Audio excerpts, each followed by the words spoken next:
Muy buenos días, chicas. Aquí estamos empezando una vez más con las meditaciones de la palabra de Dios. Ahora ya vamos con 2 Corintios capítulo 3. Espero que se encuentren bien y espero que pues puedan leer este capítulo.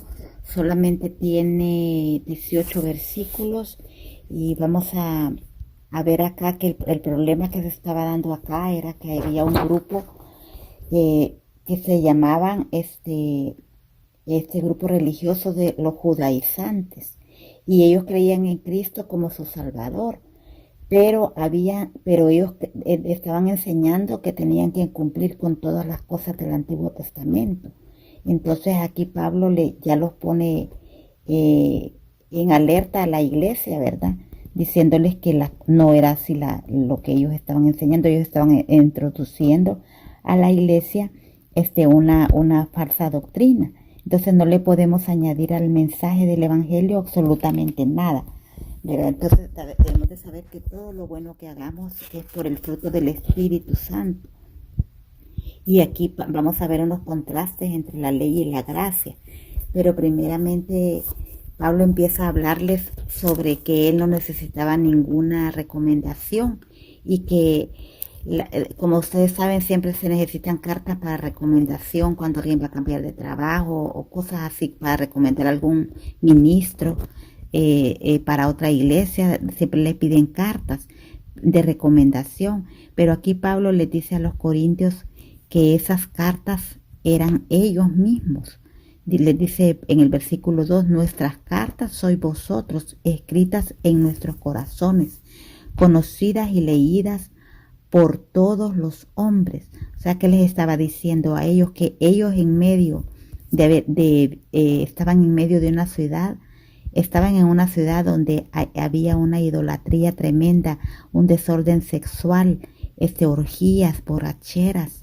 Entonces estos creyentes de Corintios, como Pablo había fundado esta iglesia de Corinto, estos creyentes habían cambiado, habían salido de ese estilo de vida, de ese estilo de vida pecaminosa por la que era conocida la ciudad de Corintio, y se habían convertido realmente.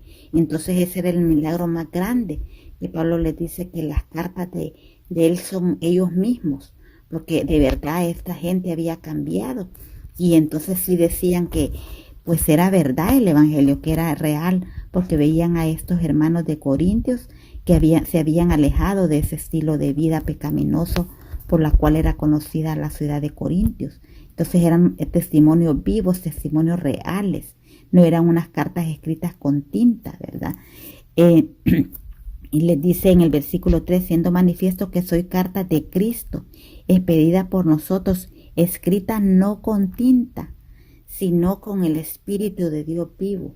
Y aquí pone este contraste, ¿verdad? No habían sido cartas escritas con tinta en papel, sino con el Espíritu de Dios. Dice, no en tablas de piedra, sino en tablas de carne del corazón. Entonces Pablo les está diciendo que esa era su mejor recomendación, la vida cambiada de ellos, y que no estaban practicando una ley escrita en tablas, sino escrita en el corazón de ellos. Y es lo mismo que pasa con nosotras cuando recibimos a Cristo en nuestro corazón. Viene el Espíritu Santo y ese es el mayor milagro que puede experimentar una persona. Imagínese un borracho, una persona irresponsable, y que cuando venga Cristo viene y se aleja de la borrachera, y ya es un padre responsable. O una persona que ha andado en vicios y viene a Cristo y deja esos vicios, y es una persona que produce, es una persona que tiene un estilo de vida bueno, un estilo de vida que honra a Dios y honra también a su familia. Entonces ese es el verdadero cambio, la ley que está escrita en el corazón de la persona. Entonces después Pablo empieza a hablar sobre lo que es la ley y lo que es la gracia para nosotros, porque dice en el versículo 6, vamos a ver algunos contrastes acá: el cual asimismo nos hizo ministros competentes, hablando del Señor, ¿verdad? Nos hizo ministros competentes. Entonces, hermanos, si nosotros somos competentes para algo, no es por nosotras mismas, sino que es por Dios. Y dice, continúa aquí diciendo Pablo que nos hizo competentes de un nuevo pacto, no de la letra. Aquí está ya hablando sobre la diferencia, sobre el contraste, que nosotros ya somos de un nuevo pacto, no de letra, sino del Espíritu, cuando recibimos a Cristo. Entonces dice, ya no somos de ese pacto, de la letra, o sea, de la ley, sino del Espíritu, porque la letra mata, más el Espíritu vivifica. Quiere decir que aquí cuando dice la letra mata, está hablando de la ley, que fue escrita en las tablas. Entonces esa ley era una ley de muerte, porque decía, el hombre que pecare, ese morirá. Entonces la ley mata, la letra mata. Muchas personas lo ocupan aquí. Yo he oído que a veces creen que habla sobre como este versículo es muy mal entendido, ¿verdad? Que a veces he oído decir a mí la letra mata. O sea, como que no, como que ellos creen que no hay que estudiar la palabra de Dios, sino que el Espíritu les va a revelar todo. Pero aquí no se está hablando de eso. Entonces hay que aprender a aplicar bien la palabra de Dios, ¿verdad?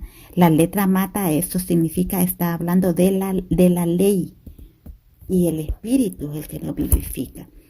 Y aquí vemos otro contraste en el versículo 7. Y si el ministerio de muerte, mire, aquí le llama a la ley ministerio de muerte.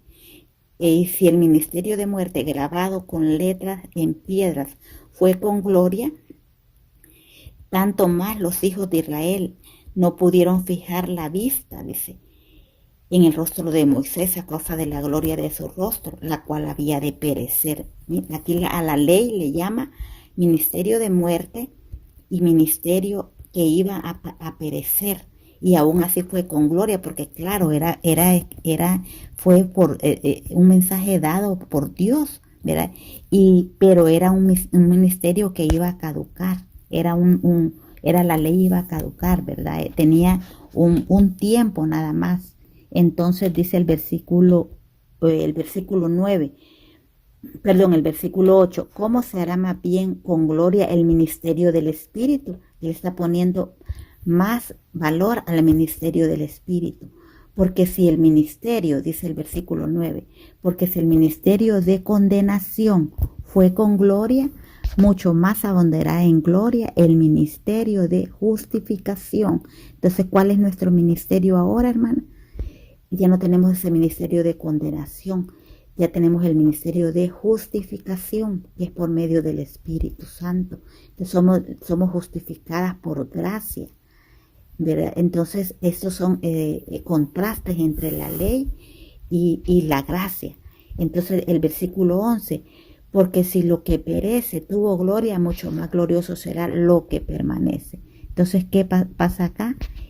El contraste, la ley iba a perecer y tuvo gloria, claro que sí, pero mucho más glorioso es lo que permanece. O sea, nosotros tenemos un ministerio eterno,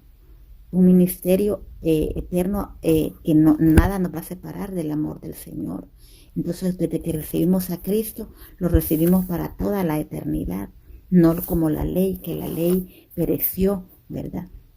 Entonces, así que teniendo tal esperanza, y esa es la esperanza de nosotros, así que teniendo tal esperanza, usemos de mucha franqueza, y no como Moisés, dice el versículo 13, que ponía un velo sobre el rostro, para que los hijos de Israel no fijaran la vista en el fin de aquello que había de ser abolido.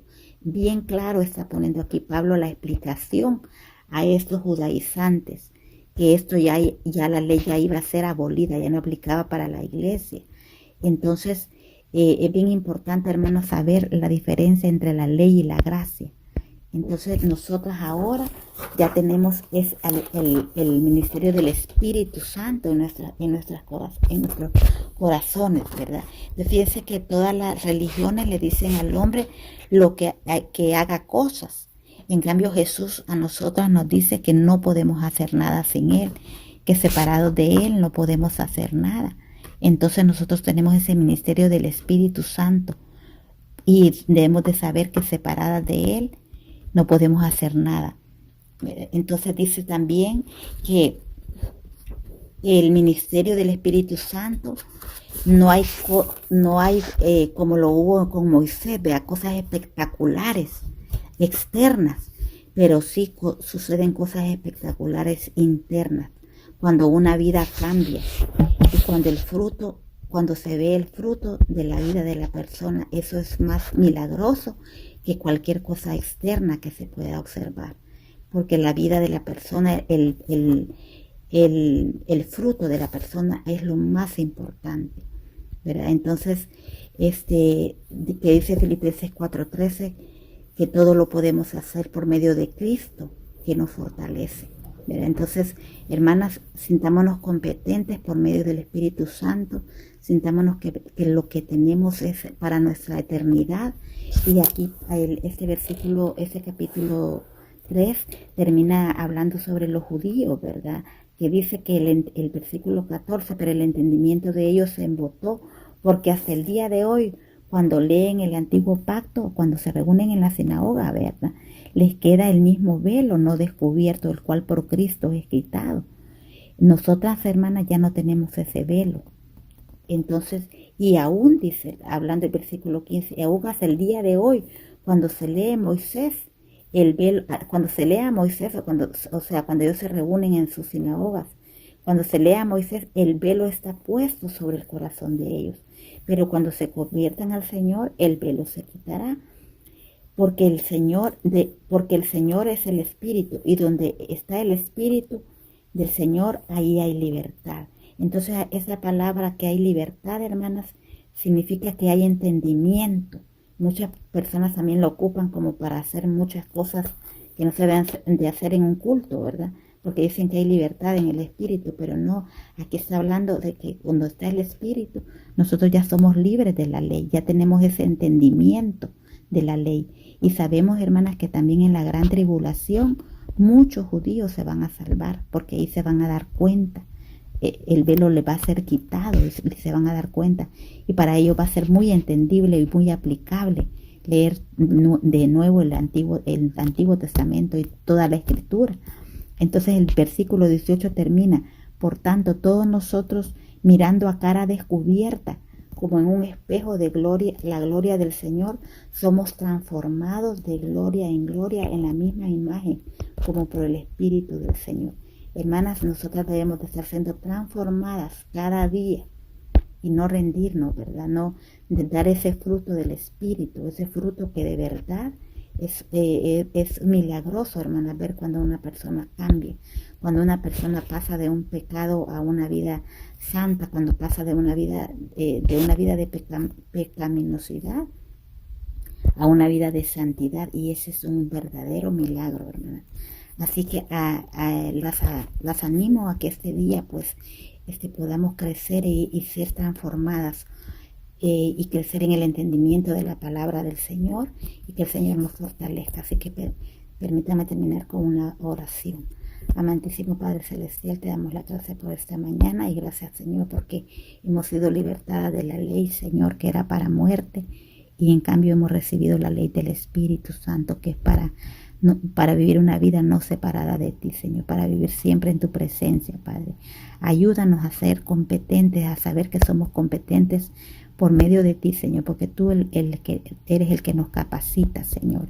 Y gracias, Señor, porque ya no tenemos ese velo, Señor, espiritual, Señor, sino que podemos ver con claridad, Señor, lo que tú has hecho por nosotros, Señor. Gracias por darnos esa gracia, Señor. Gracias por darnos tu salvación, que no la merecíamos, Señor, pero tú nos la diste y nos has dado la ley de la justificación, Señor, que somos justificadas por gracia, Señor, por medio de la fe. Gracias, Señor, por enseñarnos esta verdad. Ayuda a mis hermanas que estén atravesando cualquier tribulación, Señor, para que sepan que tenemos a ti, Señor, por toda la eternidad, y que nada nos va a separar del amor tuyo, Señor. Gracias, Señor. Oramos, Señor, en el nombre de Jesús. Amén. Bueno, niñas, espero que haya sido de bendición. Dedíquese un tiempito para escuchar la palabra de Dios y para leerla. Y estamos en contacto durante la semana. El Señor le bendiga. Bye.